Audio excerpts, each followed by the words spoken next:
භාග්‍යතුන් වහන්සේ තාම ජීවමානව වැඩ ඉන්නවා. ඒ කාරණාව භාග්‍යතුන් වහන්සේමයි අපිට දේශනා කරන්නේ. භාග්‍යතුන් වහන්සේ මේ මොහොත වෙනකොටත් අපිට පිහිට වෙනවා. භාග්‍යතුන් වහන්සේ මේ මොහොත වෙනකොටත් අපි සියලු දෙනාගේම සියලු සිත් භාග්‍යතුන් වහන්සේ දකිනවා. ඒකටයි සර්වඥයි කියලා කියන්නේ. කිසිසේත් කියන්න බෑ භාග්‍යතුන් වහන්සේ දකින්නේ නැහැ කියලා. අපේ අම්මට අපේ එකම සිතක්වත් දකින්න පුළුවන් කමක් නැහැ. අපේ තාත්තටත් බෑ. ඒ දෙන්න අපිට මේ ලෝකේ උපත විතරක් ලබලා දුන්නා.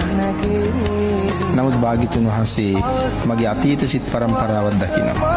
ඒ කියන්නේ අම්මට තාත්තට කරන්න බැරි දෙයක් භාග්‍යතුන් වහන්සේ මම වෙනුවෙන් කරනවා. මගේ අනාගත සිත් පරම්පරාවත් භාග්‍යතුන් වහන්සේ දකිනවා. කොච්චර කාලයක් තව සසර යනවද? මොන වාගේ හැලහැප්පීම් වලට භාජනය වෙනවද? ඊළඟ මොහොතේ උපදින මගේ සිත පුණ්‍යවන්ත සිතුවිල්ලක්ද? එහෙම නැත්නම් පාප සිතුවිල්ලක්ද? ඒකත් භාග්‍යතුන් වහන්සේ දන්නවා.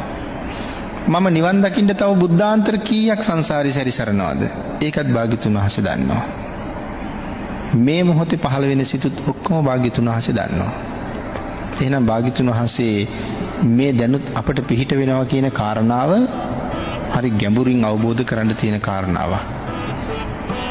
ඒක මහා ශ්‍රද්ධාවකින්ම තේරුම් ගන්න තියෙන කාරණාවක්. එහෙනම් අද භාග්‍යතුන් වහන්සේ නෑ කියලා සඳහන් කරන්න බෑ. කොහොමද භාග්‍යතුන් වහන්සේ දේශනා කළේ? යෝ ධම්මං පස්සති සෝ මං පස්සති.